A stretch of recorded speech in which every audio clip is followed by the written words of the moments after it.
Vamos a hablar hoy del cuarto experimento que vamos a hacer, que va a estar relacionado con lo que se conoce como fluorescencia de rayos X, y en particular lo que vamos a hacer es reproducir unos experimentos que hizo un físico inglés de apellido Moseley, para tratar de eh, encontrar la relación que controla el que se conoce como ley de Moseley entre las frecuencias que emiten los diferentes átomos y su número atómico.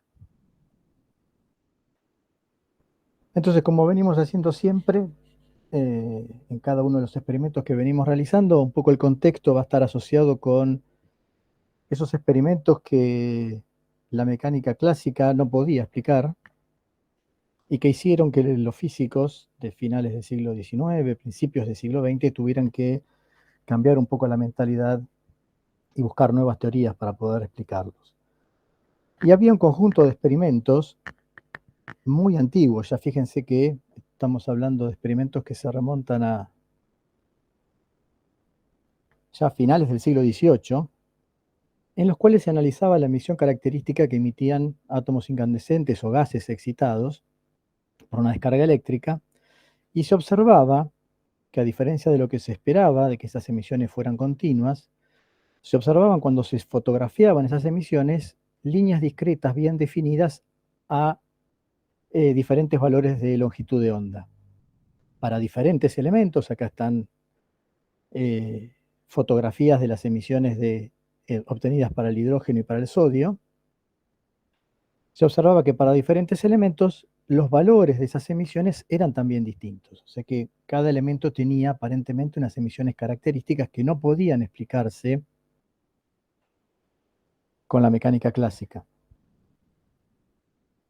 Entonces esto generó bastante incertidumbre en cuanto a el motivo por el cual se observaban estas emisiones discretas y diferentes para cada uno de los elementos que se estudiaba. En el año 1885, un maestro de una escuela en Suiza, de apellido Wallner, descubrió una sencilla fórmula matemática que podía relacionar las longitudes de onda que se emitían en el hidrógeno a través de esta expresión que está acá. O sea, esto no era más que una expresión matemática, un modelo empírico, que lo único que hacía era explicar el resultado experimental, pero sin dar ningún motivo por el cual esto se producía. Pero era sorprendente porque para estos valores de B y de M, tomando n diferentes valores enteros positivos, fíjense que la fórmula de Wallner reproducía con una precisión asombrosa los valores que se medían de las líneas de emisión del hidrógeno. Por eso estas líneas de emisión se conocen como serie de Wallner, en honor a este maestro de escuela suizo. Pero bueno, esto solamente era un resultado empírico que permitía de alguna manera predecir esas emisiones, pero que no las explicaban. Unos años más tarde, un espectroscopista muy famoso, sueco, Robert Rydberg, utilizando una gran cantidad de datos disponibles que existían, encontró una expresión más general para poder explicar estas líneas de emisión del hidrógeno. Demostró que esta expresión era equivalente a la expresión de Wallner y podía explicar un montón de líneas de emisión a partir de una expresión también empírica muy sencilla, que daba la inversa de la longitud de onda de cada una de esas líneas. Y dependía de una constante que se llamó constante de Rydberg, que tomaba este valor, y de dos números enteros, n1 y n2, con la única condición de que n1 sea menor que n2.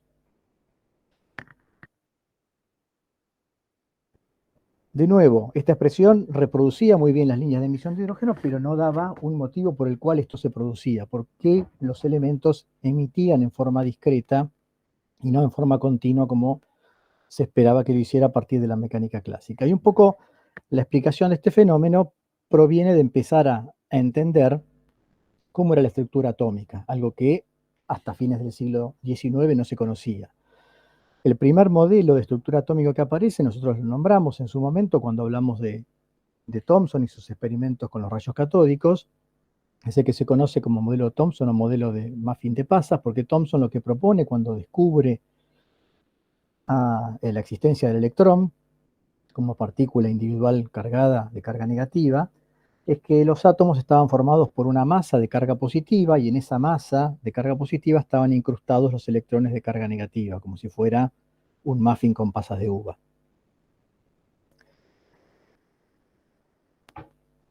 El siguiente modelo que aparece es el modelo de Rutherford, que es un modelo, se lo conoce como modelo planetario porque la propuesta de Rutherford era que el núcleo se encontraba en una posición central, como si fuera el Sol, y los electrones orbitaban alrededor de ese núcleo en órbitas elípticas como los planetas lo hacen alrededor del Sol. El problema de este modelo era que si nosotros teníamos partículas cargadas como los electrones moviéndose en órbitas circulares, al tratarse de partículas cargadas en un movimiento acelerado deberían estar irradiando energía continuamente, según lo que dicen las leyes del electromagnetismo, lo cual haría que los electrones colapsaran en su movimiento hacia la posición del núcleo rápidamente. Es decir, era un modelo que era inestable y que no podía existir tratándose de partículas cargadas. En 1913 aparece el modelo tal vez más revolucionario y el que empieza a escribir parte de la historia de la mecánica cuántica, y es el modelo de Bohr. Bohr propone la existencia de niveles electrónicos cuantizados a partir de un número cuántico, y sus postulados son extremadamente sencillos. Lo que dice Bohr es que los electrones solo pueden ocupar niveles discretos de energía denominados estados estacionarios, y cuando los electrones se encuentran en estos estados estacionarios no emiten ninguna radiación. A partir de la cuantización del momento angular encuentra un valor de energía para estos estados estacionarios, y lo que propone Bohr es que las emisiones que pueden realizar los electrones solo pueden producirse cuando estos se mueven de un estado estacionario a otro estado estacionario. Entonces, cuando hay una variación en el nivel de energía al moverse de un estado a otro, se puede emitir energía igual a la diferencia entre esos dos estados estacionarios. El modelo tenía algunas deficiencias o varias, no podía aplicarse a átomos de más de un electrón, no predice el desdoblamiento de niveles electrónicos, predice un valor incorrecto del momento angular y viola el principio de incerteza, pero da valores de energía muy exactos para los átomos hidrogenoides, como veremos más adelante. Por sus contribuciones a la investigación de estructura atómica y radiación emitida por ellos, Bohr recibió en 1922 el premio Nobel.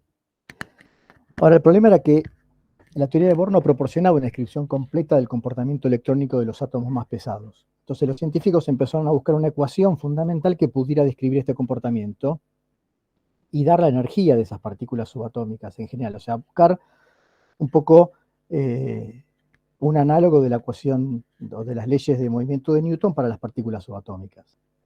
Y fue en el año 1926 el físico austríaco Erwin Schrödinger el que formuló esta ecuación tan buscada. Schrödinger se basó en la suposición de que el electrón, cuando se mueve a velocidades cercanas a la luz, puede comportarse como una onda, y que se puede definir lo que él llamó una función de onda, que permite describir el movimiento de un electrón alrededor del núcleo. Esta función de onda no tiene un significado físico real, pero el cuadrado de la función de onda está relacionado con la probabilidad de encontrar un electrón en una cierta región del espacio alrededor del núcleo. Y Schrödinger llamó a esta región del espacio orbital, un poco para distinguirlas de lo que eran las órbitas del modelo de Bohr. Y propuso que podían existir diferentes orbitales en un mismo átomo, dependiendo de la cantidad de electrones presentes en el mismo. Por estas contribuciones, en el año 1933, Schrödinger también, junto con Paul Dirac, recibió el Premio Nobel de Física. Entonces, cuando resolvemos la ecuación de Schrödinger en 3 dimensiones para un átomo hidrogenoide, las condiciones de contorno que le imponemos a esa función de onda resultan en la cuantización de la energía y del momento angular. Y esto se traduce en la aparición de 3 números cuánticos. El número cuántico principal, que lo denominamos por la letra n, el número cuántico secundario, L, y el número cuántico magnético, ML. Y esto se suma a un cuarto número cuántico que no se deduce de la ecuación de Schrödinger y que está asociado con el spin. Entonces, a partir de estos 4 números cuánticos podemos describir todos los estados de los electrones en un átomo. El número cuántico principal va a estar relacionado con la parte radial de la solución de la ecuación de Schrödinger, genera la cuantización de los niveles electrónicos. El momento angular también está cuantizado, tanto en módulo como en dirección, y esto da lugar a los otros dos números cuánticos adicionales. Entonces, para entender un poco la estructura atómica y la nomenclatura que vamos a usar cuando analicemos los procesos de fluorescencia de rayos X, vamos a hablar un poquito de estos números cuánticos principales, estos números cuánticos, digo, algo que seguramente con el chufo van a ver un poco más en detalle, pero va a ser importante que podamos entender esto, o tener por lo menos un pantallazo, sobre todo para la nomenclatura que vamos a usar, para la notación. Entonces el número n, el número cuántico principal n, lo que me indica es el nivel de energía donde se encuentra el electrón, ¿no? El número cuántico principal surge de la parte radial de la ecuación de Onde y me determina los autovalores de la ecuación de Schrödinger, o sea que me da los niveles energéticos, los niveles de energía en los que se puede encontrar el electrón. Y toman valores enteros positivos desde 1 hasta 7. 1 corresponde al nivel más cercano al núcleo, 7 corresponde al nivel más alejado, y la energía de estos niveles aumenta a medida que me alejo del núcleo. Esta notación numérica es lo que se conoce como la notación cuántica. Existe otra notación que es la notación espectroscópica que nosotros vamos a usar, entonces es importante conocerla y familiarizarse con ella, que le asigna una letra mayúscula a cada uno de estos niveles de energía. Entonces el nivel n igual a 1 va a corresponder a la letra mayúscula K, el n igual a 2 a la letra mayúscula L, y así sucesivamente con las M, N, O, P y Q. Entonces vamos a tener dos formas de nombrar a los niveles de energía asociados con este número cuántico principal, ya sea con la notación cuántica por un número, notación espectroscópica con una letra mayúscula. El número cuántico secundario L, o momento angular, define la forma geométrica del orbital o de la nube electrónica. Y va a tomar valores positivos que van a ir desde 0 hasta n-1. Entonces, en cada nivel principal n, voy a tener n subniveles diferentes, ¿no? Si n vale 1, L puede ir desde 0 hasta n-1, que es 0. Entonces solamente tengo un único valor de L posible. Tengo un único subnivel para el número cuántico principal n igual a 1, para los niveles 1. Para los niveles de n igual a 2, L puede ir desde 0 hasta 1, o sea, tomar dos valores, 0 o 1. Para n igual a 3 puedo tener 3 valores, y así sucesivamente, ¿no?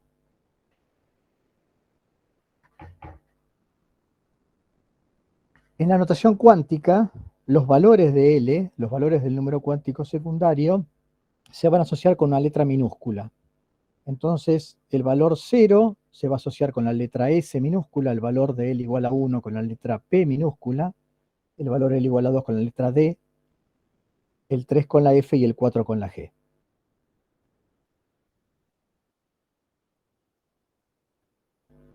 El tercer número cuántico es el número cuántico magnético y describe la dirección del momento angular orbital del electrón en el espacio.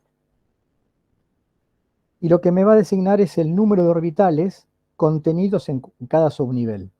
Entonces, vamos a tener, el ML va a tomar valores enteros que van a ir desde menos L hasta más L. O sea que ML puede valer menos L, todos los valores negativos hasta 0 y hasta el valor positivo de L. Entonces, dependiendo del valor del número cuántico secundario, será el número de orbitales posibles que voy a tener. Para L igual a 0, o sea, para los subniveles S, solamente tengo un único posible valor de ML que es 0. O sea que tengo un único orbital. Para los subniveles P o L igual a 1, tengo 3 valores posibles de ML, menos 1, 0 y 1. Para los subniveles L igual a 2 o D tengo 5 valores, para los F tengo 7, para los G tengo 9. El cuarto número cuántico es el número cuántico de spin, este no se desprende de la ecuación de Schrödinger, y lo que me designa es el estado de spin del electrón. Puedo tomar solamente dos valores para un electrón, un medio designa lo que se conoce como el estado de spin-up, que se escribe en general con una flechita hacia arriba, y -1 designa el estado de spin-down, que se define con una flechita hacia abajo. Entonces, a partir de estos 4 números cuánticos, podemos ordenar los electrones en un átomo. Para eso lo que necesitamos es completar esta clasificación con lo que se conoce como el principio de exclusión de Pauli, que me da una regla que establece que 2 electrones no pueden tomar los mismos números cuánticos. Entonces, en un mismo átomo no puedo tener 2 electrones con los mismos números cuánticos. Entonces, esto me limita un poco el número de electrones que puedo acomodar en cada nivel de energía. El físico Pauli también recibió el premio Nobel por el descubrimiento de este principio de exclusión en el año 1922. Entonces, este principio me da una regla de cuántos electrones puedo tener en cada orbital.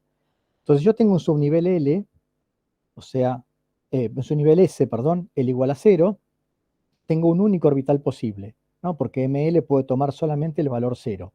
Acuérdense que ML toma los valores desde menos L hasta más L. Entonces tengo un único número de orbital, como puedo tener electrones spin-up y spin-down, tengo 2 configuraciones posibles para los electrones sin que se me repitan números cuánticos, siguiendo el principio de exclusión de Pauli, por lo tanto puedo tener 2 electrones en este subnivel, con un único orbital. En un subnivel P, o sea, L igual a 1, tengo 3 posibles valores de ML, -1, 0 y +1, o sea, 3 orbitales. Como en cada orbital puedo poner 2 electrones, un spin-up y un spin-down, tendré 6 electrones posibles para acomodar en los subniveles P. De la misma manera puedo ver que en los subniveles D puedo acomodar 10 electrones, porque tengo 5 orbitales, y en los subniveles F puedo acomodar 14 electrones porque tengo 7 orbitales, o 7 valores posibles de ML. Entonces, con los 4 números cuánticos y las reglas de selección, puedo ordenar los electrones dentro de los átomos dependiendo de los valores que tenga cada uno de estos números cuánticos. Entonces, con esto podemos, con alguna cosita más que ahora vamos a comentar, armar lo que es la estructura electrónica. Es decir, cómo se acomodan los electrones en cada uno de los niveles. En principio, los niveles de energía están definidos solamente por el número cuántico principal, el n. Pero hay otro fenómeno del cual no vamos a hablar ahora y del cual probablemente si llegamos vamos a hacer un experimento y vamos a hablar un poquito más, que es lo que se conoce como desdoblamiento spin-órbita, y hace que los niveles con valores de número cuántico secundario L mayor que 0 se desdoblen en diferentes valores de energía. Eso hace que los niveles L, que tendrían, o sea, corresponden todos a número cuántico principal n igual a 2, deberían tener el mismo nivel de energía, pasen a tener 3 valores diferentes de energía por este proceso de desdoblamiento spin-órbita. El nivel L igual a 0 tendrá un nivel de energía y los subniveles de L igual a 1 con diferente valor de número cuántico magnético total, J, que es la suma de L más ms, tendrán diferentes valores de energía. Entonces, para n igual a 1, o sea, para los niveles K, tengo un único valor de energía para los electrones, donde puedo tener 2 electrones con 2 niveles de spin. Los niveles de n igual a 2 se me van a desdoblar en 3 niveles de energía. En estos niveles puedo tener un total de 8 electrones en cada uno de los subniveles. Los niveles M se van a doblar en 5, los niveles N se van a doblar en 7. Entonces, de esta manera podemos ver cuáles van a ser los diferentes valores de energía que van a poder tener los electrones en un átomo. Los niveles en los que se desdoblan los valores de energía para el número cuántico principal 2, o sea, los niveles L, van a tomar los nombres en la notación espectroscópica de niveles L1, niveles L2 y niveles L3. De la misma manera para los niveles M, tomarán los valores M1, M2, M3, M4 y M5, dependiendo de el valor de L que tengan y el valor de J.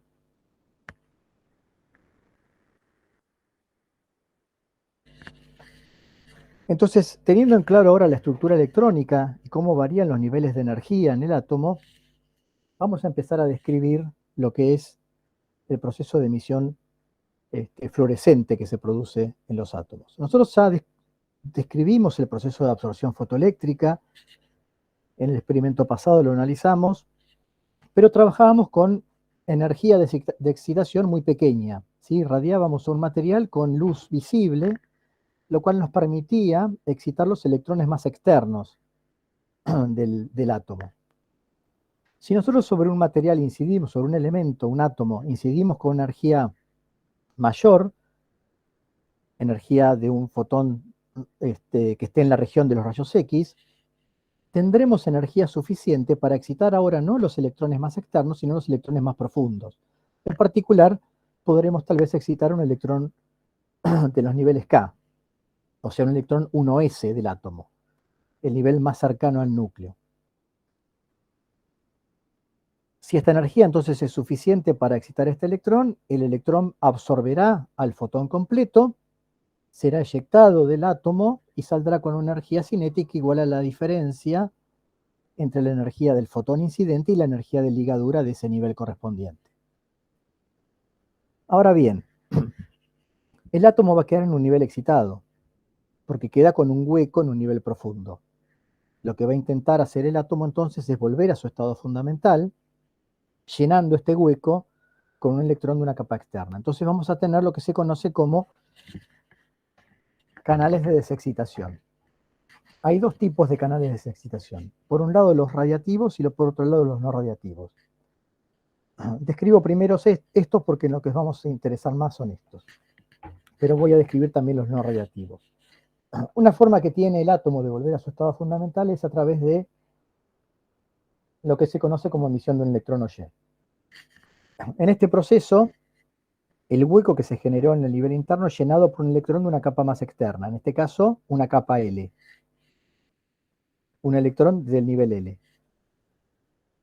Como este es un nivel más externo, tiene más energía que el nivel de hueco que fue a llenar, por lo tanto queda un exceso de energía en el átomo que es entregado a otro electrón de ese mismo nivel que es eyectado del átomo. Entonces se emite un electrón que se conoce como electrón Auger. Obviamente después esto va a seguir en cascada, va a haber otro efecto de desexcitación asociado con el llenado del hueco que se generó acá.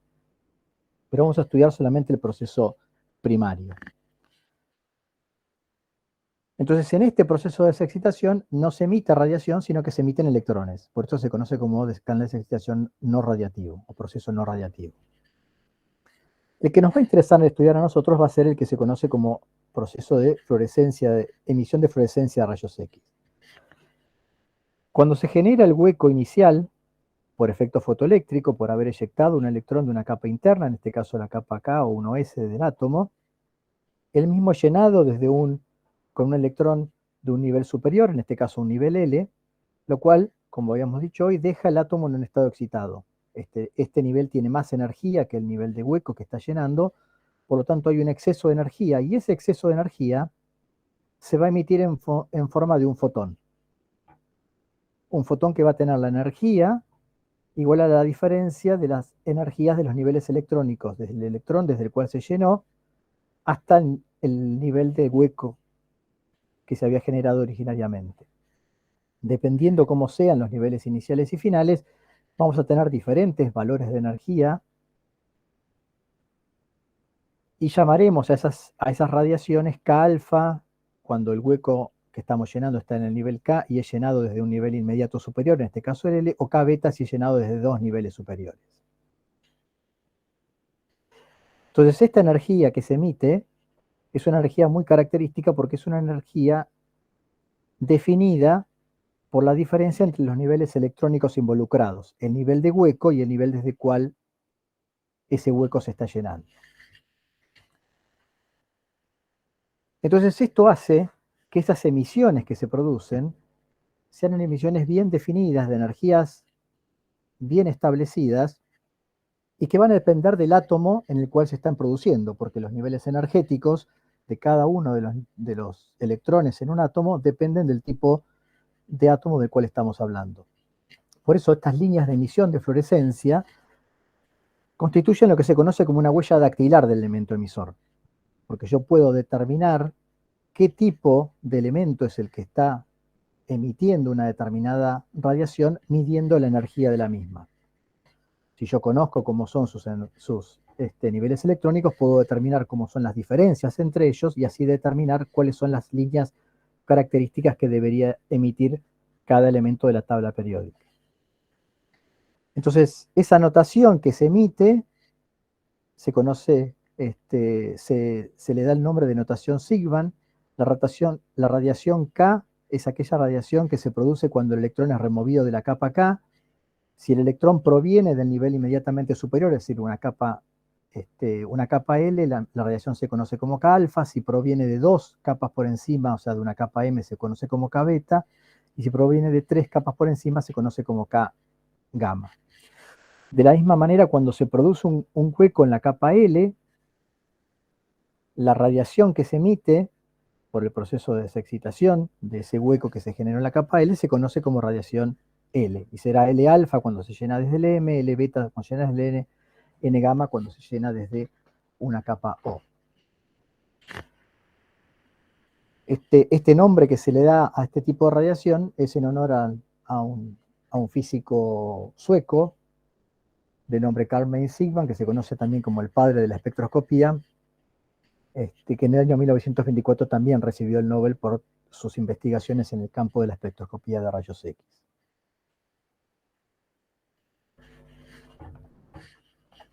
Hay algunas limitaciones en cuanto a las transiciones que pueden existir entre diferentes niveles electrónicos. No todos los niveles de hueco se pueden llenar desde cualquier otro nivel superior. Hay lo que se conoce como ciertas reglas de selección que me restringen cuáles son las transiciones permitidas que pueden producirse que involucran la emisión de un fotón. Esas reglas de selección establecen que el cambio en n, o sea, en el número cuántico principal, debe ser mayor o igual que 1. El cambio en el número L, o sea, en el número cuántico secundario, en la subcapa, debe ser de más 1 o de menos 1. Y el cambio en J, en el momento angular total, debe ser de más 1, menos 1 o 0. Entonces, por ejemplo, yo genero un hueco en la capa L, ¿no? En la capa K. Un electrón 1s, o sea, L igual a 0. Ese hueco puede ser llenado por un electrón de un orbital p. Puede ser un 2p de la capa L, un 3p de la capa M o un 4p de la capa N. Pero no puede ser llenado por un electrón de la capa L1, 2s, porque eso implicaría que delta L sea igual a 0. Y delta N tiene que ser igual a más menos 1. Entonces uno puede, con estas reglas de selección, de alguna manera hacer un gráfico de las posibles emisiones que puede tener en cada una, en un determinado átomo.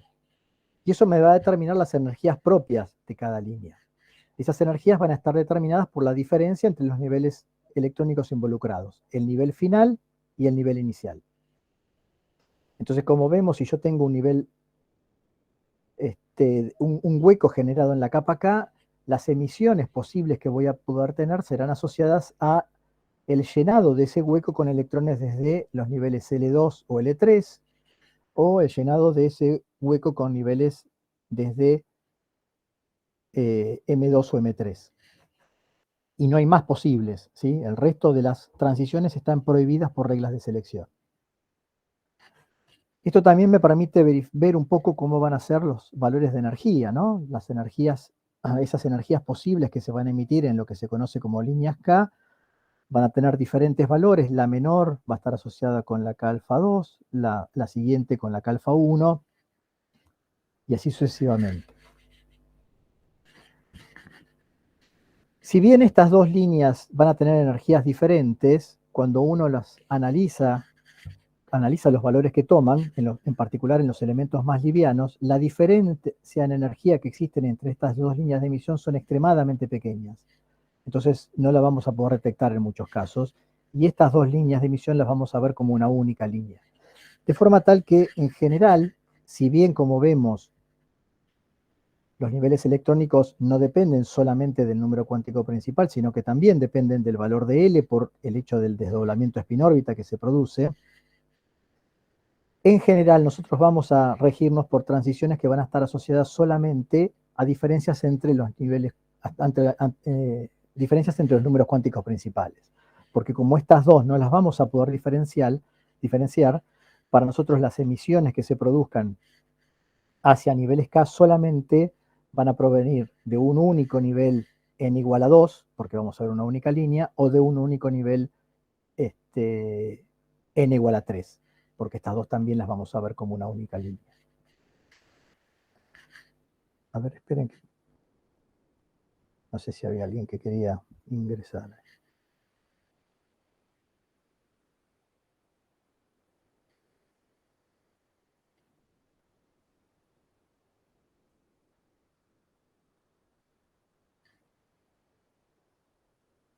Bueno,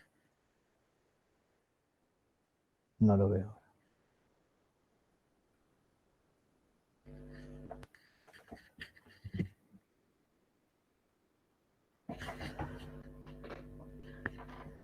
Entonces, cuando resolvemos la ecuación de Schrödinger en 3 dimensiones, los niveles de energía posibles de los estados estacionarios ligados de electrón se obtienen de los autovalores de esta ecuación, de esta expresión, y tienen esta expresión que está acá. Fíjense que el resultado que se obtiene de resolver la parte radial de la ecuación de Schrödinger es idéntico al resultado al que llegó Bohr en el año 1913, planteando la cuantización del momento angular. Y este numerito que está acá, este R infinito que está acá, es lo que se conoce como constante de Rydberg, que ya había aparecido al principio cuando mostramos esa expresión que Rydberg había encontrado, esa expresión totalmente empírica, para encontrar las posibles emisiones del átomo de hidrógeno. Y Z es un número entero, conocido como número atómico. Originariamente era un número que simplemente ordenaba los elementos en la tabla periódica, o sea, daba el orden en el que los elementos aparecían en la tabla periódica. Lo que sabemos ahora es que Z representa la unidad de carga del núcleo, ¿no? La carga nuclear. Bueno, entonces lo que propuso era que la energía de un fotón emitido y luego una desexcitación tenía que ser la diferencia entre los niveles energéticos inicial y final, dados por esta expresión anterior. Entonces, la energía que se podía emitir en una desexcitación tenía que ser la diferencia entre el nivel inicial y el nivel final. El nivel inicial es el nivel del electrón desde el cual se está llenando, y el nivel final es el nivel al que el electrón va, o sea, el nivel de hueco. Entonces, esa diferencia entre las energías de un nivel inicial y un nivel final va a estar determinado por esta expresión que depende de la diferencia de números cuánticos principales, NF y NI. ¿no? NF y NI representan el número cuántico principal del nivel energético del electrón y del nivel energético del hueco. Entonces, esta expresión de alguna manera determinaba las energías características que se podían emitir. Si la comparan con la expresión de Rydberg, van a ver que es exactamente idéntica, ¿no? La expresión que había encontrado Rydberg, esa expresión empírica que dependía de unos números enteros, es exactamente igual a esta que está acá, si lo aplicamos a un átomo, al átomo de hidrógeno, ¿no? Que era el que representaba, o el que representaban las líneas de emisión de la expresión de Rydberg. O sea, Z igual a 1, si pasamos dividiendo H a este lado y Z a este lado, la frecuencia sobre C es 1 sobre la longitud de onda. Entonces recuperamos la expresión de Rydberg.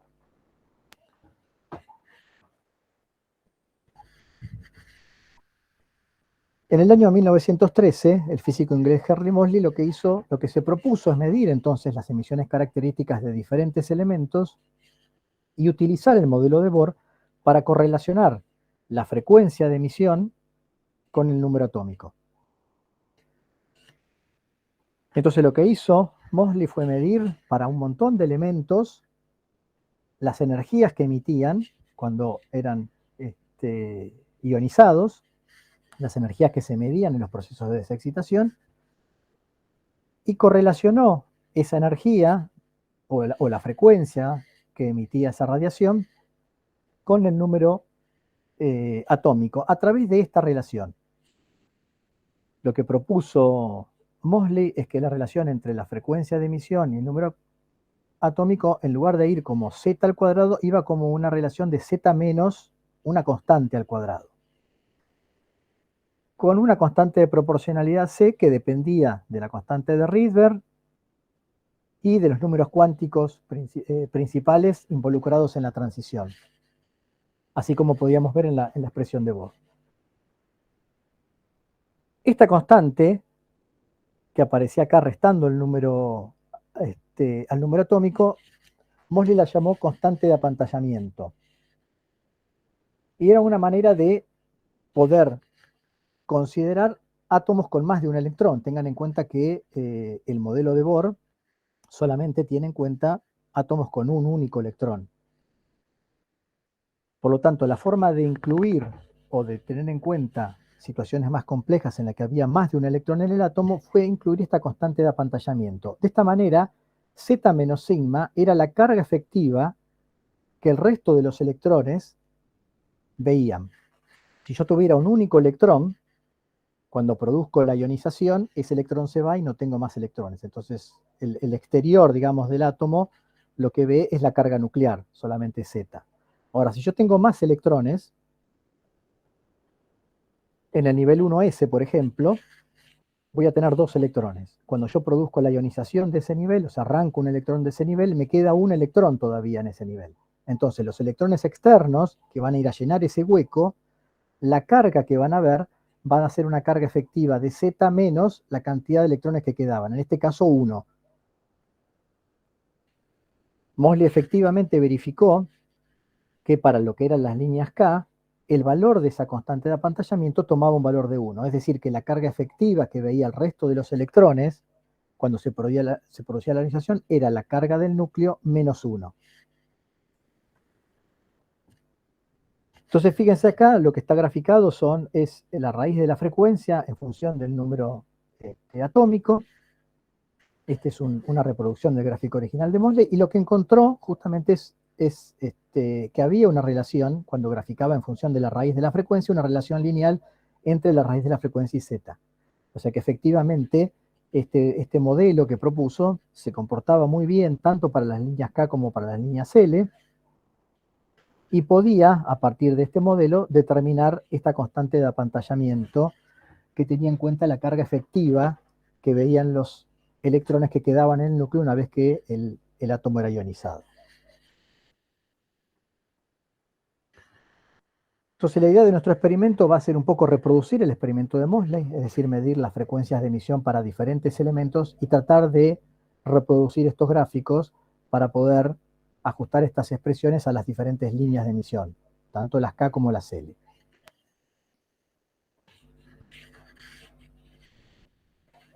Estos experimentos de Moseley fueron muy importantes, revolucionarios en su momento, porque para empezar dieron un gran apoyo a la teoría de Bohr de los estados estacionarios de los electrones, ¿no? De alguna manera explicaban por qué los átomos emitían frecuencias características, frecuencias discretas y también características de cada uno de los elementos, ¿no? Un poco esa pregunta que se venían haciendo los científicos desde esos primeros experimentos en los cuales estudiaban las emisiones de los átomos incandescentes o gases excitados por radiación.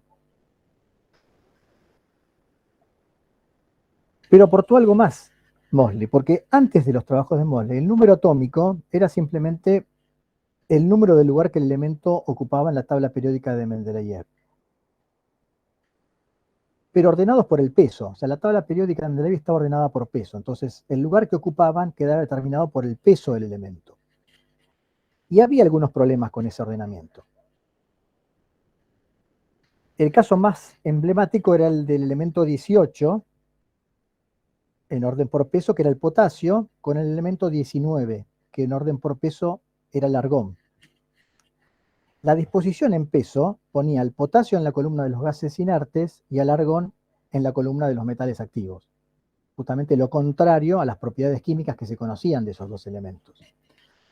Moseley con sus experimentos demostró que para que esos elementos cayeran en estas rectas,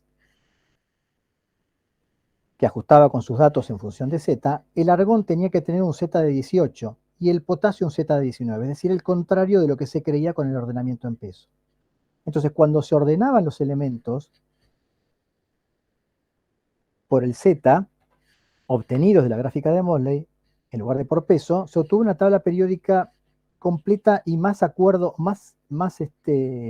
acuerdo con las propiedades químicas que se conocían de los elementos. Otra cosa importante que resaltó Mosley es que había algunos huecos en la tabla periódica, es decir, había elementos que faltaban, había valores de Z para los cuales no había ningún elemento conocido. Un caso de los cuales marcó Mosley como elemento faltante era el hafnio, químicamente casi idéntico al zirconio, que fue identificado unos años más tarde, en el año 23, a partir de los espectros de rayos X.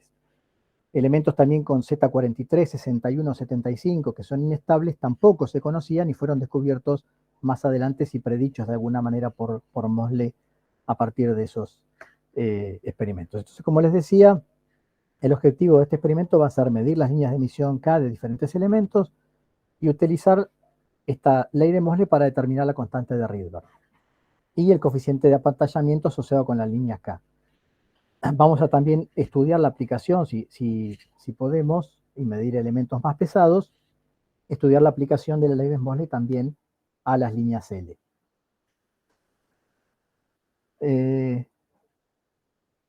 Si la historia fuera un poco diferente, probablemente la próxima diapositiva tendría una foto de Mosley con el año en el que recibió el premio Nobel. Esto lamentablemente no ocurrió y se debió a que, si bien Mosley fue propuesto un par de años después de haber presentado sus trabajos, tanto para el premio Nobel de Física como para el premio Nobel de Química, en el año 25 Mosley decidió alistarse en el ejército británico y unos meses después murió asesinado por un disparo en la cabeza en Turquía. Como ustedes saben, el premio Nobel solo se entrega en vida, no se entrega en forma póstuma, de forma tal que Mosley nunca tuvo la posibilidad de recibir este premio, lamentablemente. Esto causó bastante conmoción en el mundo científico en su momento y de hecho produjo un cambio importante en la política inglesa en cuanto a enviar científicos al campo de batalla, a partir de la muerte tan temprana de Mosley, que creo que tenía 27 años cuando falleció. Entonces pasemos un poco ahora a lo que va a ser el experimento. Nuestro dispositivo experimental, en principio parece ser bastante sencillo. Lo que tenemos es una fuente de rayos X. Entonces vamos a incidir con rayos X sobre un material determinado, un determinado elemento. Se va a producir efecto fotoeléctrico en los átomos de ese elemento. Y en la desexcitación se van a emitir fotones de energías bien definidas asociados con el elemento que estemos analizando. Esos fotones los vamos a detectar con un detector de rayos X que me genera una señal proporcional a la energía del fotón detectado y esa señal la vamos a analizar con un sistema de multicanal conectado a una computadora. El equipo que vamos a utilizar es este que está acá. Esta va a ser la fuente de rayos X, es un espectrómetro de rayos X de la marca Rigaku que tenemos en el NIFTA. Entonces veamos cómo es la generación de esos rayos X que vamos a utilizar como fuente de excitación para nuestros elementos. Entonces esto es un esquema muy simplificado de un tubo de rayos X. En un tubo de rayos X lo que tenemos es una cavidad en un ultra alto vacío.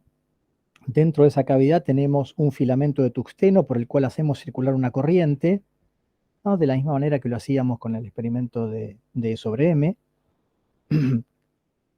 Al calentar ese filamento se emiten electrones por efecto termiónico y se va a aplicar una diferencia de potencial, una alta tensión, entre el cátodo y un ánodo de cobre. Ese ánodo de cobre va a estar recubierto de una superficie de molibdeno. Entonces este va a ser nuestro blanco sobre el cual esos electrones muy energéticos van a incidir. Cuando esos electrones chocan contra el blanco de molibdeno, los electrones se van a frenar muy rápidamente. Entonces lo que tenemos es partículas cargadas aceleradas. Esa aceleración de esos electrones al chocar contra el blanco de molibdeno lo que va a hacer es generar una radiación continua que se conoce como radiación de frenado, ¿no? Tenemos partículas cargadas aceleradas, sabemos que la teoría del electromagnetismo nos dice que esas partículas van a emitir radiación. Al haber una diversidad de energías cinéticas de esos electrones, vamos a tener una diversidad de energías de fotones emitidos, o sea, un continuo de emisiones en un rango que va a depender de la tensión que hayamos aplicado al tubo. Además, esos mismos fotones van a poder excitar los átomos de molibdeno, es decir, generar efecto fotoeléctrico en los átomos de molibdeno. Por lo tanto, además de ese continuo de energía, vamos a tener ciertas líneas discretas asociadas con las líneas de emisión características del átomo del blanco, en este caso de molibdeno. Entonces, la emisión característica de un tubo va a ser un fondo continuo y líneas de emisión bien características asociados con el material del cual está compuesto el tubo. Entonces nosotros vamos a elegir una radiación de estas que se emiten dentro del tubo rayos X para incidir sobre nuestros materiales. En particular, en general vamos a trabajar por como es la más energética, o sea, la que más, la más intensa, la que más cantidad de fotones por unidad de tiempo me da, utilizaremos la K alfa del molibdeno, la emisión característica K alfa de molibdeno. El detector que vamos a usar para medir la energía de esos fotones que son emitidos de cada uno va a ser un detector semiconductor, un diodo de silicio del tipo PIN, de la marca Amtec. Este detector tiene una pieza de silicio de unos 300 micrómetros de espesor, es esta que está acá, esta es la parte activa del detector. Un lado del silicio, que es el ánodo, está dopado con un exceso de impurezas tipo P, el otro con un tipo de impurezas tipo N, lo que genera esta juntura PN, que funciona como un diodo convencional. Ahora vamos a describir un poquito más cómo es el funcionamiento de este diodo. Esto está todo en vacío para maximizar la sensibilidad del detector y sellado con una ventana de berilio. El berilio es un material muy liviano y que tiene una cierta resistencia mecánica que me permite generar una lámina sólida que puede actuar como barrera de forma tal de mantener las condiciones de vacío dentro del detector. El detector tiene dos características importantes. Una es la alta relación señal-ruido. Si miramos un espectro característico, como vemos, tenemos acá dos picos de las emisiones características que se están analizando, en este caso del hierro. Y prácticamente no hay nivel de ruido, más allá de las dos emisiones características que se pueden medir. Y alta resolución. La resolución está asociada con la capacidad de diferenciar dos emisiones de energías diferentes en el detector. Y tiene relación con lo que es el ancho que se produce en una emisión monocromática, ¿no? El ancho real que tengo en un pico en una emisión monocromática. En este caso, como vemos, el ancho de este pico es muy pequeño. Para tener una idea más clara de qué es lo que hablamos cuando hablamos de resolución en energía de un detector, ¿no? Es la capacidad del detector de distinguir entre dos energías muy próximas entre sí. Cuando nosotros tenemos una emisión monocromática, bueno, lo ideal sería tener un delta en el detector, o sea que la señal que el detector me dé corresponda a un delta para el valor de energía de esa señal monocromática. Ahora, en la realidad esto no es así, lo que tenemos es un pico con un cierto ancho y una forma gaussiana. Esta distribución de energías que se obtiene en el proceso de detección se debe a la naturaleza estadística de los procesos de ionización y de excitación que se producen en el material del detector cuando el fotón incide sobre este. Entonces nunca vamos a tener un delta, sino que siempre vamos a tener una cierta distribución. Dependiendo cómo sea esa distribución, vamos a poder definir lo que es la resolución del detector. Entonces vamos a describir a esa resolución en función del ancho a media altura de un pico que se produce por una excitación monocromática. Eso se conoce como Full Width Half Maximum, FWHM, ¿no? Y es esto que está acá, es el ancho de un pico monocromático. Cuando las energías están separadas por una distancia menor a ese ancho, no voy a poder resolverlas y voy a verlas en el detector como un único pico. Cuando las energías que están entrando al detector tienen separaciones mayores que ese ancho, entonces las podré resolver y las veré como dos picos, como se ve en esta figura. Muchas veces se suele definir la resolución en energía como el delta E, o sea, el full width half maximum, dividido en energía, ¿no? Y ese se da como un parámetro R para definir la resolución en función de la energía, porque puede variar para un detector. En general vamos a ver nosotros entonces que algunos picos los vamos a poder resolver, entonces vamos a ver las líneas K alfa y K beta como dos picos separados, pero la K alfa 1 y la K alfa 2 no, las vamos a ver como un único pico porque su separación es menor que el full width half maximum, o sea, el ancho a media altura del detector que vamos a usar. Una curiosidad del detector que estamos usando es muy parecido, casi idéntico a un detector que llevaba el Mars Rover, que fue el primer robot que circuló por la superficie de Marte, y con el cual se obtuvo este espectro que está acá. Este es un espectro tomado con este detector muy parecido al que vamos a utilizar nosotros, de la superficie de Marte, y en el cual se pueden individualizar varias líneas de emisión asociadas con los diferentes elementos presentes en la superficie del planeta. Esto es una foto autografiada que se le envió a la gente de AMTEC desde la NASA, agradeciéndole por la calidad del detector que pueden utilizar para analizar espectroscópicamente la superficie de Marte con este detector. Vamos a discutir un poquito entonces cómo funciona un detector semiconductor. Para eso entonces vamos a hablar de cosas que seguramente con el Chufo van a discutir más en detalle, pero bueno, yo de alguna manera las tengo que introducir muy brevemente, pero para que algunos temas queden un poco más claros, que es lo que se conoce como estructura de bandas. Nosotros ya hablamos del principio de exclusión de Pauli, dijimos que el principio de exclusión de Pauli no puedo tener dos electrones con los mismos números cuánticos. Entonces esto hace que cuando se forman uniones entre dos átomos, o entre diferentes átomos, los niveles electrónicos se empiecen a desdoblar en niveles discretos, cada uno con diferente energía. Entonces, si yo formo entre dos átomos una molécula diatómica, si tenía antes dos niveles electrónicos, pasaré a tener 4 niveles electrónicos, para que los electrones no puedan tomar el mismo nivel de energía en cada uno de ellos. Y a medida que aumento el número de átomos que forman un determinado compuesto, los niveles electrónicos se van a ir desdoblando en cada vez más niveles. Entonces, si yo tengo n niveles, si yo tengo n átomos formando un sólido, esos niveles electrónicos se van a desdoblar en n niveles discretos, cada uno con una energía diferente. Cuando yo formo un sólido macroscópico, tengo un número n de átomos muy grandes. Entonces, el número de orbitales que se forma también es muy grande, con un espaciado muy pequeño, del orden de 10 a la menos 22 electronvolts.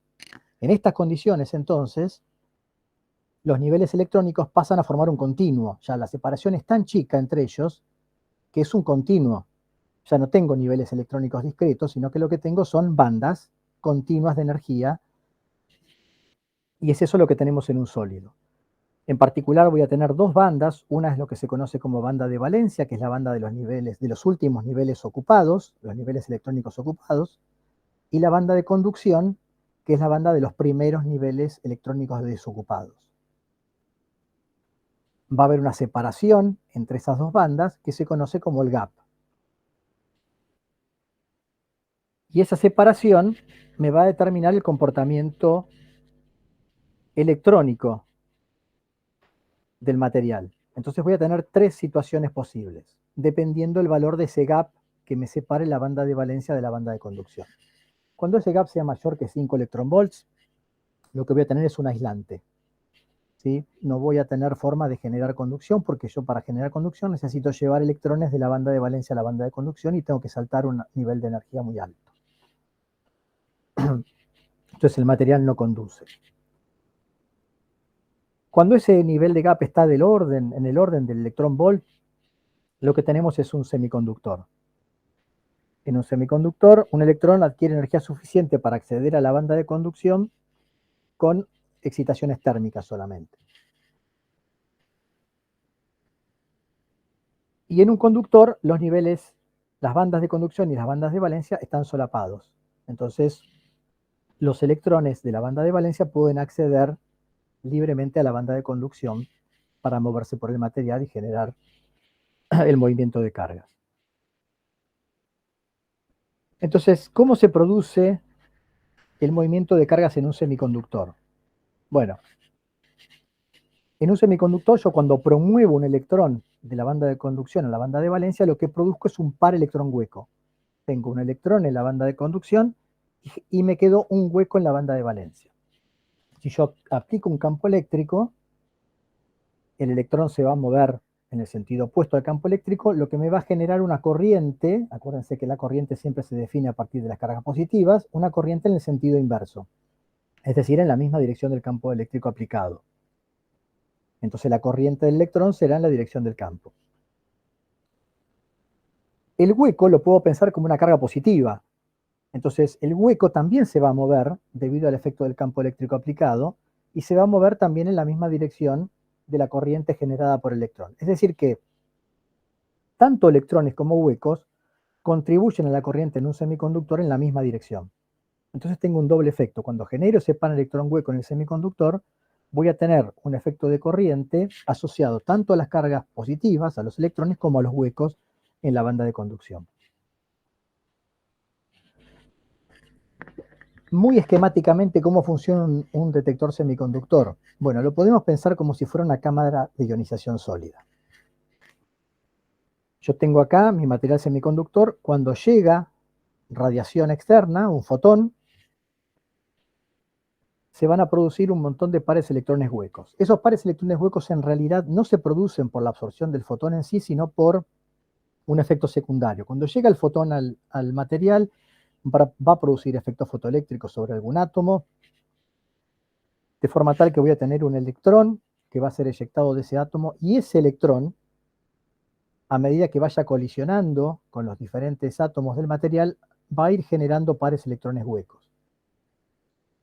El fotón secundario que se genera desde la desexcitación del efecto fotoeléctrico nuevamente va a generar efectos fotoeléctricos, y así voy a tener una serie de electrones que se van a generar dentro del material por el fotón incidente original, que van a ir generando pares electrones huecos dentro del material. Si yo aplico una diferencia de potencial, puedo separar esas cargas y voy a tener una corriente neta, tanto por hueco como por electrones, y si yo mido la carga total de esa corriente, esa carga total va a estar asociada con la energía original que había dejado el fotón incidente. Entonces voy a tener un pulso de una altura proporcional a la energía del fotón incidente. Entonces de esa manera podemos determinar la energía que llegó midiendo la carga total que se generó dentro del material semiconductor de mi detector. En general, un semiconductor clásico de los elementos de la tabla periódica es lo que se conoce como un semiconductor intrínseco, ¿no? Son semiconductores puros donde todos los electrones de la banda de conducción y los huecos de la banda de valencia se generan solamente por excitaciones térmicas. El problema que tienen estos materiales es que necesitamos materiales muy puros para poder utilizarlos como semiconductores, porque una pequeña concentración de impurezas me va a regir las propiedades semiconductoras del material. Entonces se usan poco este tipo de semiconductores intrínsecos, y lo que vamos a utilizar en realidad, en general, son lo que se conoce como semiconductores extrínsecos. Y hay dos tipos de semiconductores extrínsecos. El primero es el extrínseco tipo P. En el extrínseco tipo P, fíjense que acá lo que tengo es una red de silicio. Entonces, en el extrínseco tipo P lo que se hace es reemplazar un átomo de la red, reemplazo un átomo de silicio por uno de valencia mayor. En este caso, estoy poniendo reemplazando al átomo de silicio más 4 por uno de arsénico más 5. Entonces, el átomo de silicio pone en juego 4 electrones para los enlaces covalentes con sus átomos vecinos. Tiene valencia más 4. El arsénico tiene valencia más 5, pone en juego 5 electrones para los enlaces covalentes. Como tiene que, en la red de silicio está en contacto con 4 átomos de silicio, hay 4 acá que están puestos en juego, le sobra 1. Entonces queda un electrón libre, de forma tal que la impureza que estamos introduciendo ahora en el semiconductor lo que va a hacer es aportar electrones el exceso, que al no encontrarse enlazados se va a mover libremente por la red cristalina, aumentando la conductividad del material. Si lo miramos desde la estructura de bandas, lo que hace la impureza que introducimos en el extrínseco tipo N, es generar un nivel donor muy cerca de la banda de conducción, ¿no? Tengo un nivel de electrones donor muy cerca de la banda de conducción, de forma tal que este electrón se puede promover a la banda de conducción incluso a bajas temperaturas, porque el nivel se encuentra muy cercano de esta banda. Entonces eso aumenta la conductividad del material. El otro tipo de semiconductor es el extrínseco tipo P. En este caso, en la red de silicio, en vez de reemplazar un átomo por uno de valencia mayor, lo reemplazo por uno de valencia menor. En este caso, un boro más 3. El boro aporta 3 electrones a los enlaces covalentes con sus vecinos. Como yo tengo que establecer 4 enlaces covalentes, me va a faltar uno acá. Entonces lo que se me genera acá es un defecto, un hueco, ¿no? Un defecto de electrones, que es también conocido como vacancia.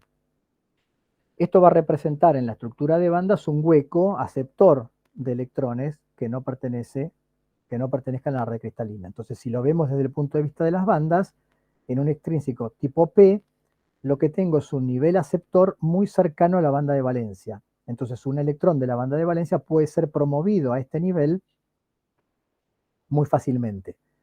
Y lo que me va a terminar quedando es un hueco en la banda de valencia. En este caso, entonces, los portadores mayoritarios de carga en este tipo de semiconductores van a ser los huecos.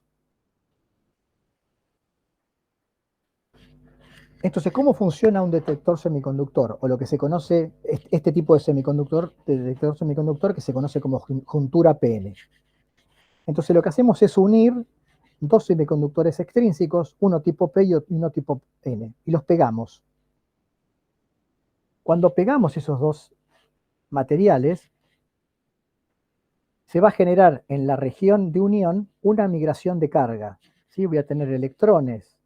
En el N yo tenía electrones libres que me generaba el elemento de valencia más 5 que había introducido en la red de silicio. Van a migrar hacia el lado P. Y los huecos que me generaba el elemento de valencia más 3 en la red de silicio, en el intrínseco tipo P, van a migrar hacia el lado opuesto. De forma tal que me va a quedar, en algún momento, cuando esto se equilibre, una región libre de carga con un campo eléctrico E en esta dirección, ¿no? Entonces voy a tener un campo eléctrico a través de lo que se conoce como la juntura, que en algún momento va a equilibrar la situación y va a impedir que se siga produciendo esa migración de carga. Entonces aparece una zona que se conoce como zona libre de portadores en esta región. También se conoce como zona de agotamiento o depletion zone, en inglés tiene un montón de nombres.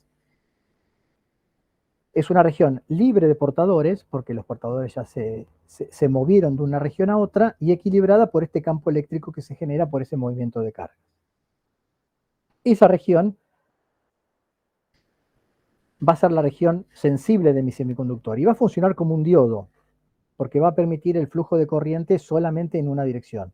Entonces, cuando se genere un par electrón hueco en esta zona de agotamiento, este campo eléctrico me va a mover a los portadores de carga. No llega un fotón, se genera un par electrón hueco acá, entonces este campo eléctrico que está acá lo que va a hacer es generarme una separación de esa carga, voy a tener el movimiento, la corriente, tanto de portadores positivos como portadores negativos en el mismo sentido, y voy a tener una corriente eléctrica en el sentido del campo eléctrico a través del diodo. Como el efecto, como ya dijimos, de la radiación incidente es crear un par electrón hueco, en el caso del silicio se puede determinar y se genera un par por cada 3,62 electronvolt de energía del fotón incidente. La integral del pulso resultante de un fotón que incide sobre el detector va a ser una medida de la energía de ese fotón incidente. Entonces, el detector no solo detecta el fotón, sino que también me da información de qué energía tenía ese fotón, y eso es fundamental para lo que nosotros queremos hacer. Bueno, entonces queda claro que esa región de agotamiento, depletion zone, es la región clave del detector, porque es la región sensible, donde el detector funciona realmente como detector, porque los pares electrón hueco que se generan en esa región son los que yo puedo,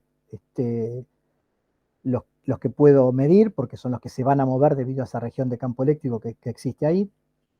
Entonces, una de las cosas que se busca es aumentar esa región, para aumentar la probabilidad de detección de la radiación. Entonces, para esto lo que haces es aplicar un potencial de polarización externo a través del detector con el lado positivo conectado al lado N y con el lado negativo de la batería conectado al lado P.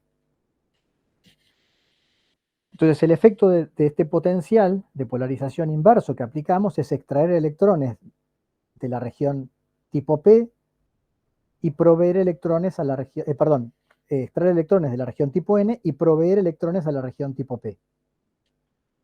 Entonces, esto genera que se disminuya la región con cargas positivas o negativas en cada uno de los lados de la juntura y aumentar la región de agotamiento.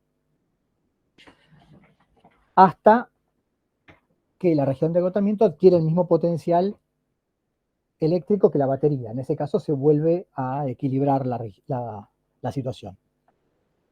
Entonces, si yo no aplicara este potencial externo, la región de agotamiento de un detector sería de unos pocos micrómetros de ancho, ¿sí? Entonces, mientras que si yo aplico este potencial externo, la región de agotamiento puede abarcar prácticamente toda la región de silicio del detector. Entonces lo hago mucho más eficiente. Y además, este potencial externo también actúa para aumentar la fuerza del campo eléctrico en la región de agotamiento, lo que resulta en una mayor eficiencia de recolección de la carga, porque es menos probable que los electrones y los huecos se recombinen.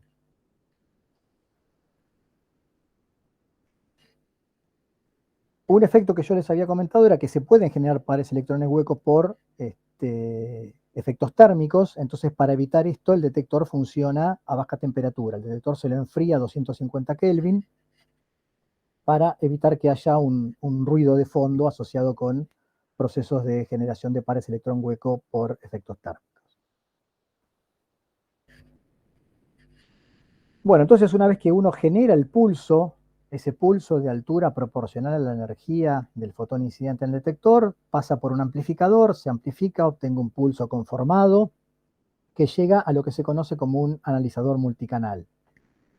Un analizador multicanal lo que tiene es un montón de ventanas y se divide el rango de alturas de pulso en 2048 canales en cada una de esas ventanas. Yo tengo 2048 ventanas acá y divido las alturas de pulso posible en esos 2048 canales. Entonces lo que hace el multicanal es medir la altura de pulso que llegó y dependiendo de la altura que tenga, asignarla a cada uno de esos canales en los cuales separamos todas las alturas posibles.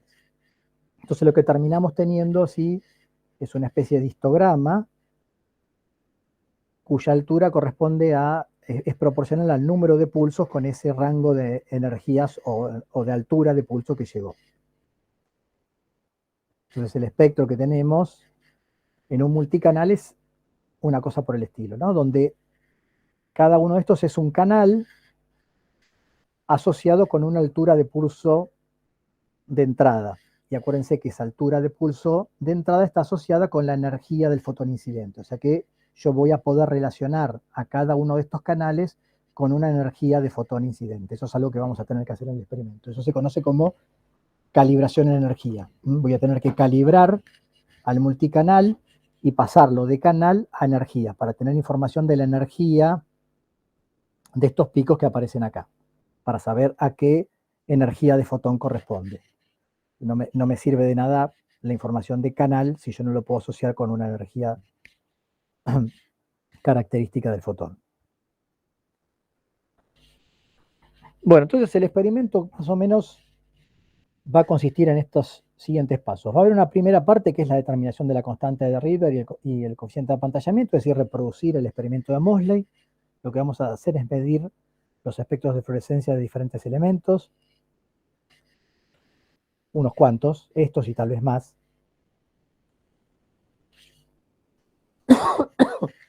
Perdón. Vamos a utilizar entonces los espectros, unos espectros que les vamos a dar nosotros con ciertas energías definidas para la calibración del multicanal. Ahora voy a hablar un poquito más de esto más adelante. Y lo que vamos a tener que hacer es identificar, entonces, en cada uno de los espectros de los elementos que medimos, las líneas correspondientes a las excitaciones K alfa y K beta de cada elemento. Y si es posible, también a las L, en los elementos en los cuales podamos determinarlas. Y ajustar una función adecuada a cada pico para determinar su energía, ¿no? Ustedes van a tener un pico, ya les digo, como una forma gaussiana, entonces van a tener que hacer un ajuste para determinar cuál es la energía central de ese pico. Entonces tendrán que usar con el origin, hacer un ajuste de una gaussiana para determinar el centroide. Y después, utilizando la ley de Moseley, encontrar una relación lineal entre el número atómico Z y la energía de desexcitación. A partir de esa relación y de los valores de energía determinados, van a realizar un ajuste, así como hizo Moseley, determinar la constante y el valor de coeficiente de apantallamiento. Utilizando el modelo de Bohr, van a poder relacionar esta constante C con los niveles electrónicos involucrados y determinar a partir de esa constante C la constante de Rydberg. Y la idea es que traten de repetir ese análisis también para las líneas L que se pueden medir y discutir la validez del modelo de modelo de Moseley para las líneas L y también determinar la constante de apantallamiento para ese caso y discutir el valor que se obtiene. Va a haber una segunda parte y es el uso de la fluorescencia de rayos X para uno de los usos más difundidos que tiene, que es lo que se conoce como especiación química. Como dijimos, las líneas de emisión son características de cada elemento.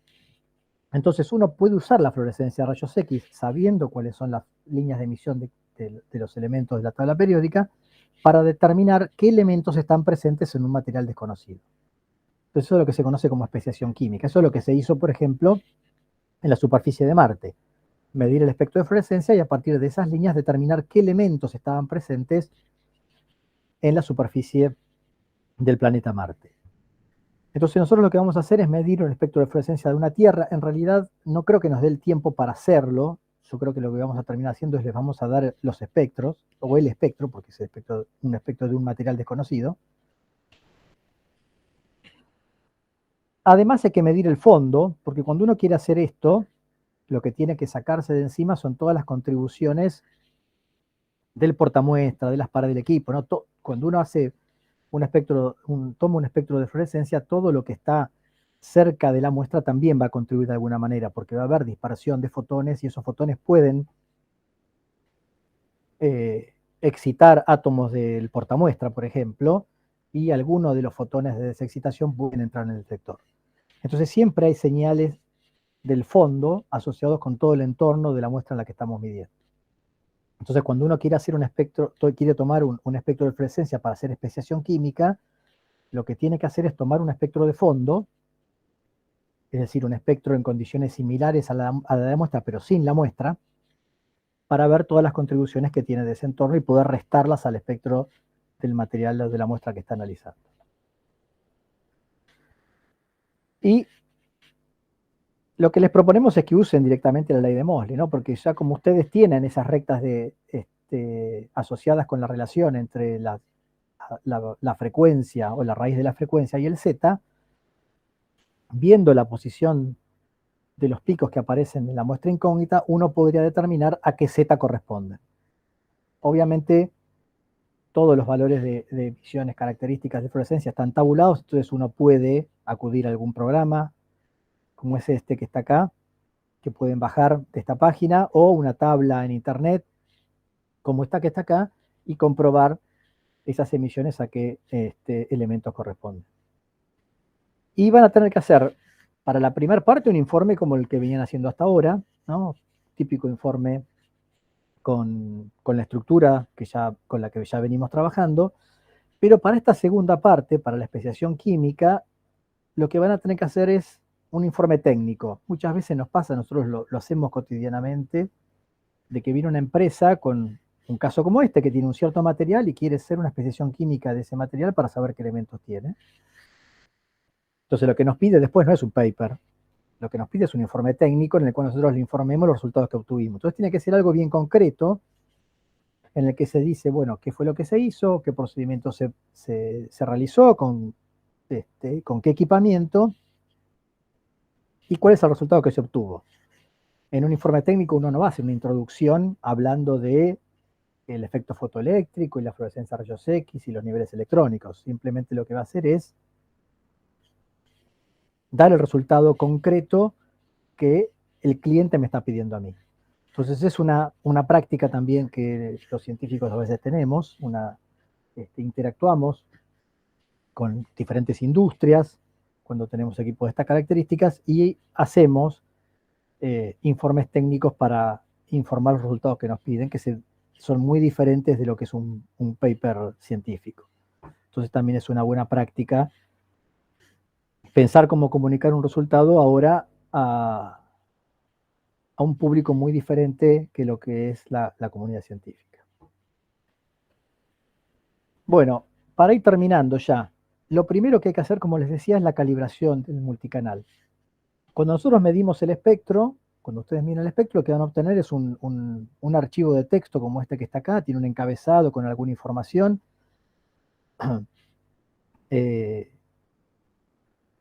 Acá hay una información del tiempo de medida, el live y el real. Fíjense que el real es el valor por cronómetro que se estuvo midiendo, el live es el tiempo que el detector estuvo trabajando. Y hay una pequeña diferencia, ¿por qué? Porque si uno le llega a un detector con una corriente muy alta de fotones, el detector le lleva un cierto intervalo de tiempo procesar un fotón. Entonces, durante ese intervalo de tiempo, si llega otro fotón, ese fotón lo pierde. Es decir, el detector de alguna manera se apaga durante ese intervalo de tiempo. Y a medida que es mayor la tasa de fotones que le llega, es más el tiempo que tiene que estar apagado para evitar que se le superpongan dos fotones y los cuente como uno. Entonces siempre se busca que estos real y live sean lo más parecidos posibles para evitar lo que se conoce como tiempo muerto del detector. Cuando tenemos un tiempo muerto muy alto, el detector puede empezar a perder linealidad. Entonces el tiempo real durante el cual estuvimos midiendo fue esto, pero el tiempo durante el cual el detector estuvo prendido, si quieren, es este de acá. Entonces cuando uno quiere normalizar por el tiempo, el que tiene que tomar siempre es el lifetime. Bueno, y después al final viene un montón de números. Estos son las cuentas en cada uno de los canales. O sea, el detector tomó 0 cuenta en el canal 1, 0 en el 2, 0 en el 3, 0 en el 4. Bueno, así en algún momento van a empezar a aparecer números. Y si uno lo grafica en el origin, a estas cuentas, fíjense que el X no le aparece, lo van a tener que generar ustedes. El X es de 1 a 2048, que son los canales del multicanal. Esto sería el I, o sea, el número de cuentas para cada canal. Si ustedes lo grafican, lo que obtienen es el espectro. Por canales de multicanal.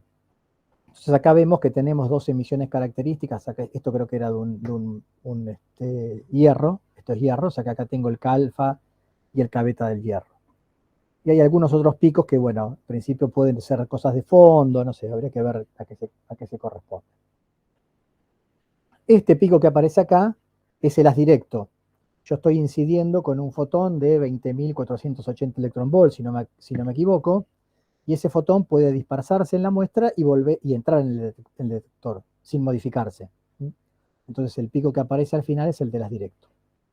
Yo lo que tengo que analizar son estos dos. Pero primero lo que tenemos que hacer es calibrarlo. Entonces para eso, para pasar, ¿no? Yo tengo canal, tengo que pasar energía para poder saber a qué energía corresponden estos picos. de las líneas de emisión K alfa y K beta del hierro. Entonces, para eso tenemos que hacer la calibración. Nosotros para eso les vamos a dar 6 espectros que van a tener estos nombres. Dice calibración y una energía. Calibración y una energía, ¿no? Entonces voy a tener un espectro de 6.931 electronvolt, uno de 1.486, uno de 17.480, uno de 15.000, bueno, varios valores de energía. Cuando ustedes los grafiquen a estos espectros van a tener la misma forma que el otro, va a ser una columna de datos correspondiente a las cuentas para cada canal de multicanal. Si ustedes lo grafican van a obtener algo así. Entonces, en este caso, este corresponde al de 6.931. El pico máximo que ustedes vean en ese espectro corresponde a una energía de 6.931 electronvolts, es decir, el nombre que tiene el valor que tiene el nombre de archivo. Entonces lo que hay que hacer es un ajuste gaussiano de ese pico, determinar el centroide, y este valor de centroide es el canal que corresponde a esta energía. Entonces van a repetir ese análisis para cada uno de los espectros que nosotros les damos y van a poder después graficar canal o energía en función de canal. Eso van a ver que les va a dar una relación lineal, lo ajustan y van a obtener entonces lo que se conoce como la recta de calibración.